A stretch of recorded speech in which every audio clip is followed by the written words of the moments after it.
이번 책은 천병희가 옮긴 베르길리우스의 아이네이스입니다.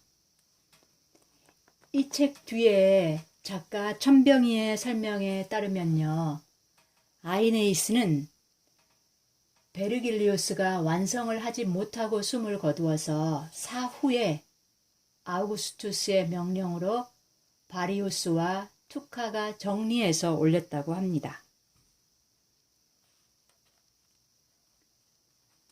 베르길리우스는 기원전 70년에 태어나서요, 이 BC 19년 그리스와 소아시아 답사길에 올랐으나 열병으로 병세가 악화되어 세상을 떠났다고 합니다. 베르길리우스는 몹시 내성적이고 수줍은 성격이어서요, 그 남 앞에서 변론이 아닌 시작과 이 시작 관련 연구에 몰두했다고 하네요. 그리고 이 죽기 전까지 11년 동안 이 작품에 매달렸다고 합니다. 정말 놀랍습니다. 이 그의 노고의 대가를 높이 살 수밖에 없겠구나 하는 감탄이 저절로 나옵니다. 그럼 이 작품을 쓴 계기를 살펴보면요, 이 악티움 해전에서 돌아온 이 아우구스투스에게 이 시를 낭독했는데요.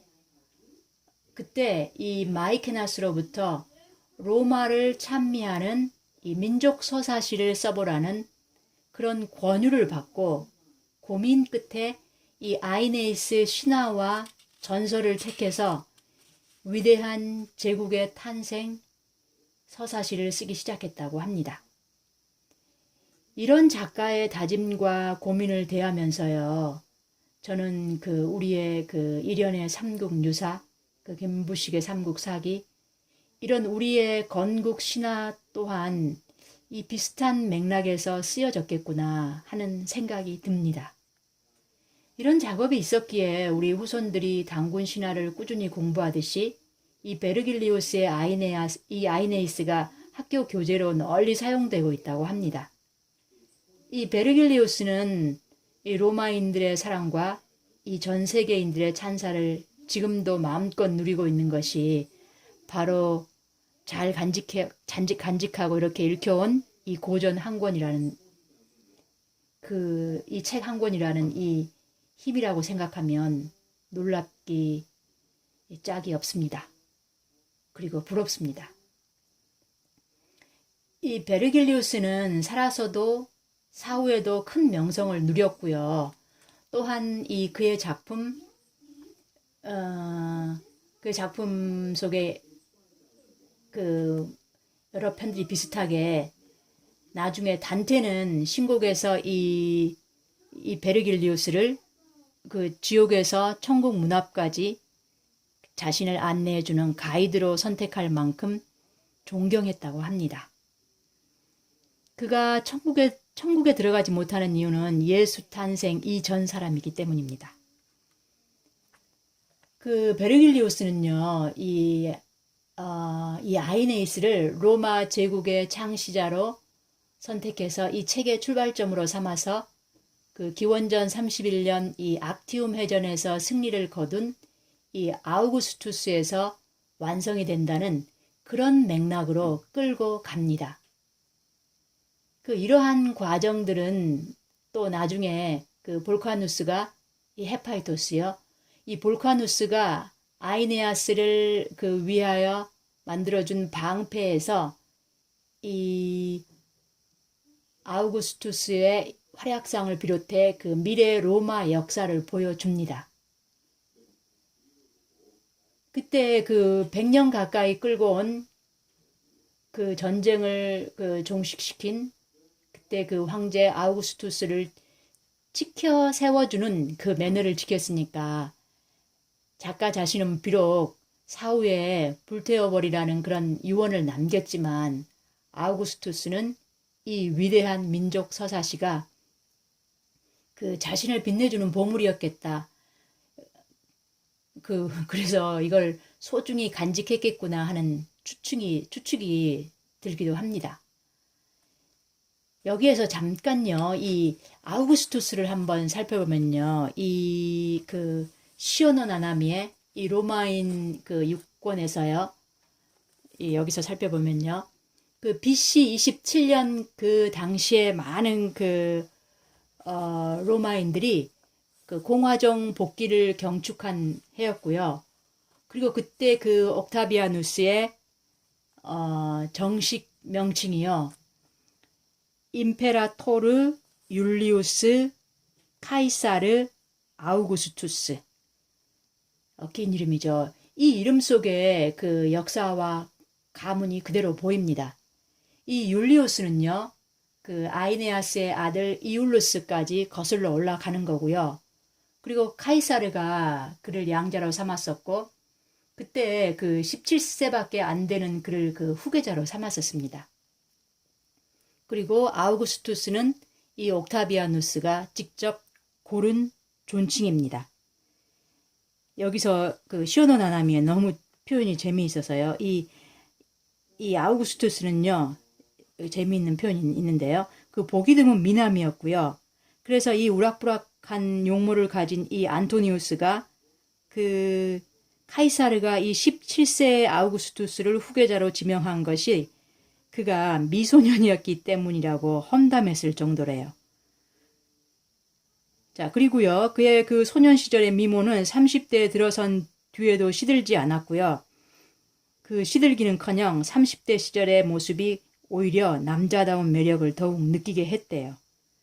그래서 이 18세 나이에 느닷없이 무대로 끌려 나온 이후 14년 동안 처음에는 이 브루투스를, 그 다음에는 안토니우스와 클레오파트라죠. 그거를 이긴 이 자신감이 타고난 미모를 더욱 보강해 준 게 아닌가 싶을 정도였다.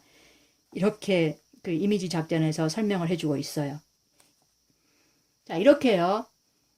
그때가 지금 아우구스투스가 되게 필요하죠. 로마의 이 민족 서사시 같은 것이. 자, 그러면요, 그의 이름에서 보이는 지금 여기에서 보이는 율리우스, 요 이름이요, 지금 어디까지 올라가는 거냐면은 바로 이울루스로 올라가는 거예요. 자, 이울루스가 바로 아이네아스의 아들 아스카니우스입니다. 자, 그러면 여기 첫 번째 페이지에 이 조각상에, 자, 여기에서 보면은 이 아이가 바로 이울루스입니다. 자, 지금 이 조각상에서 여기 이렇게 보면요, 요 그림을 보면, 요 그림이요, 요 사진이요. 지금 그리스군에 의해 이 트로이 성이 함락되고, 그리고 신의 명을 받아 이 트로이를 떠날 때의 모습입니다. 트로이를 떠날 때의 모습이요. 지금 표정에 결연한 의지가 드러나 보입니다. 이 아버지 앙키세스를 들쳐매고 아들을 옆에 데리고 가는 모습입니다. 자, 그 와중에 부인은 피난 과정에서 죽고 맙니다.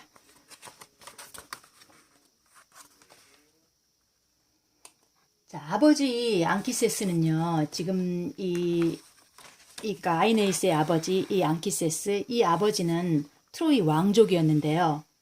아프로디테가 그와 정분으로 낳은 아들이 바로 이 아이네아스였습니다.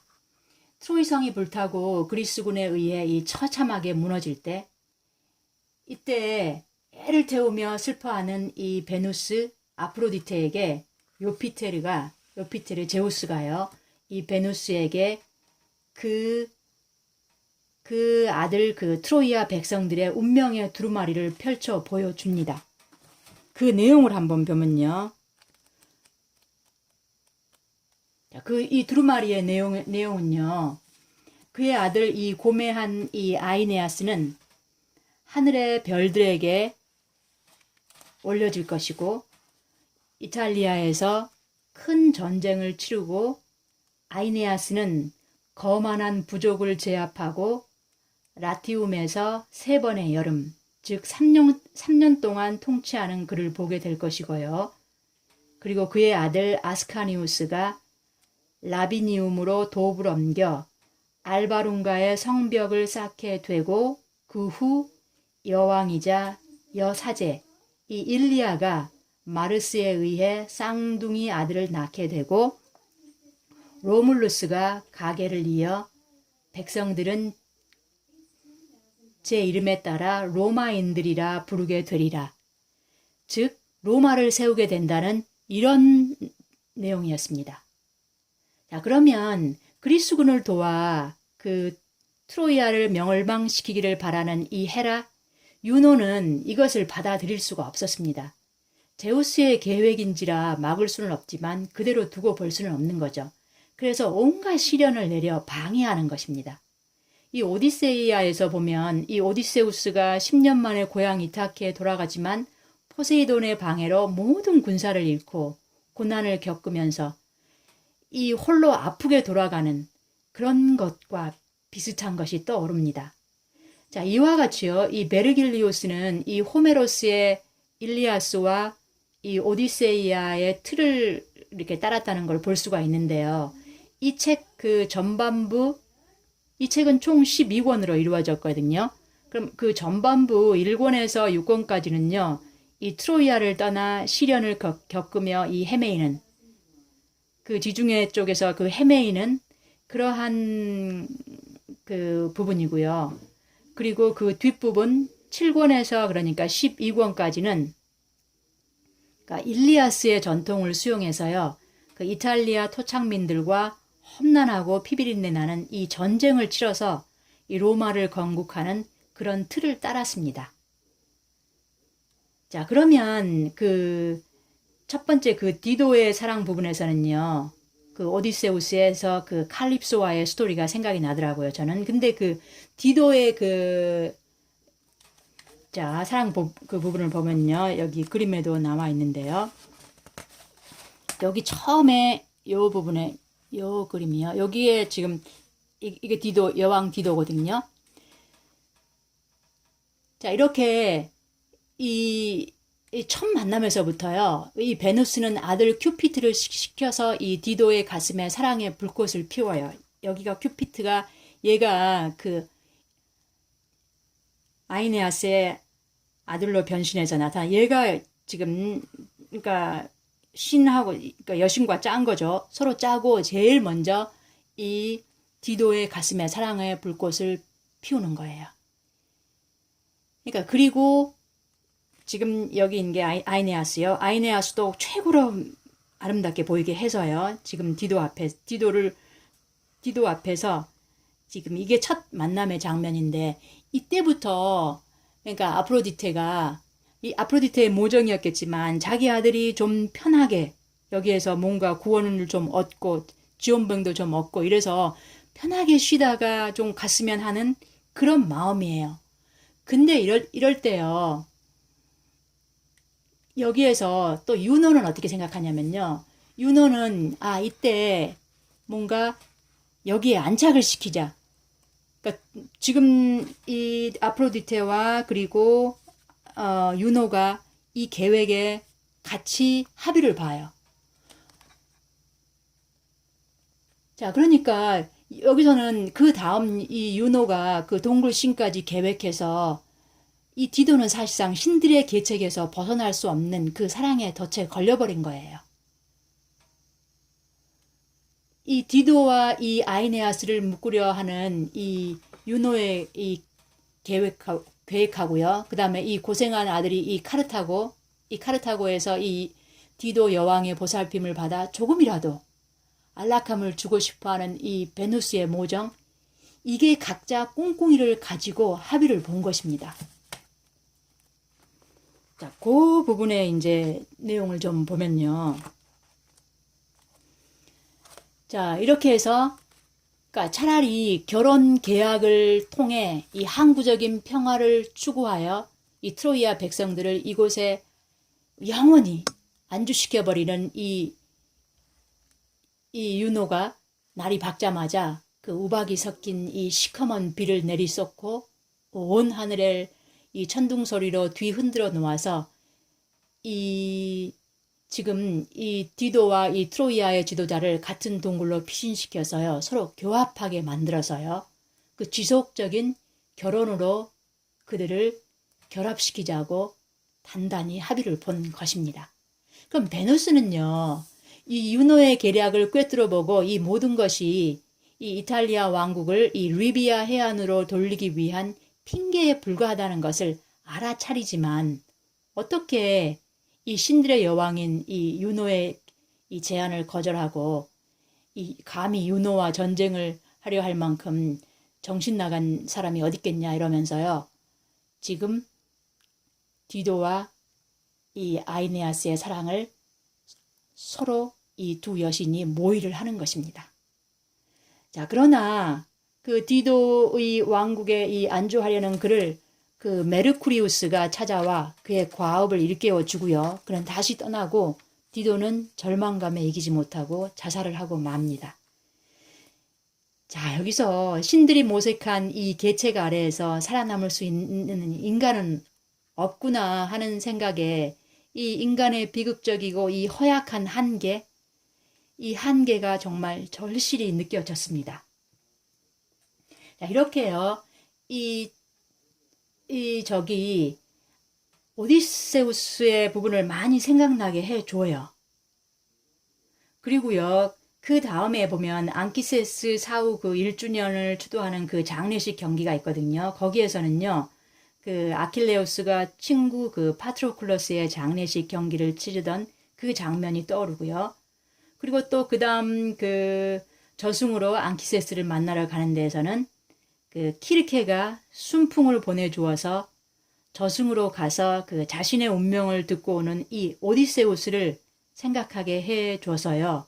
이 서로 이렇게 비교할 수 있게 해주었습니다. 그래서 이 아이네아스는요. 일리아스와 이 오디세이아를 읽고 나서 읽는 게 훨씬 더 재미가 있을 것 같아요. 근데 이 일리아스와 오디세우스는요, 뒤로 갈수록 재밌어요. 사실상 이 오디세이아를 읽을 때도요, 보면은, 이 오디세우스에 관한 얘기는 나오지도 않아요. 거의 100페이지쯤에 가서 나오나? 그래서 오히려 이 아이네이스는요, 전반부가 엄청 재밌어요. 그리고 일리아스와 오디세이아는 읽을수록 계속 재미가 있어요. 근데 지금 이 아이네이스는 이 라틴어로 쓰여져 있어서요. 그 신들의 이름이 계속 헷갈려요. 저는 그 그리스의 신들의 이름에 익숙해 있어서 더욱 그랬어요. 그래서 이 제우스, 헤라 이런 그리스 이름에 익숙해져 있는데 그 요피테르, 유노 이런 식으로 나오거든요. 그래서 읽는 내내 끝까지 헷갈리긴 했어요. 신들의 이름이 좀요. 자, 이 아이네아스는요. 이 호메로스의 이 일리아스, 오디세이아 그리고 성경과 더불어서요. 이 서양 정신세계에 가장 큰 영향을 미친 이 대표적인 고전이라는 평가를 받고 있다고 합니다. 자, 그래서 이 책을 조금 더 재미있게 읽어보려면, 그러니까 일리아스, 오디세이아, 그 다음에 이 아이네이스 이렇게 읽어보는 게 재미있을 것 같아요. 그리고 좀 더 그 신화에 더 깊이 읽고 싶으면 이 뒤에 보면은 이 순서들과 요 순서 중에서 보면 변신 이야기 이런 것들로 연결해서 읽으면 훨씬 깊이 있게 읽을 것 같습니다. 네, 여기까지 들어주셔서 고맙습니다.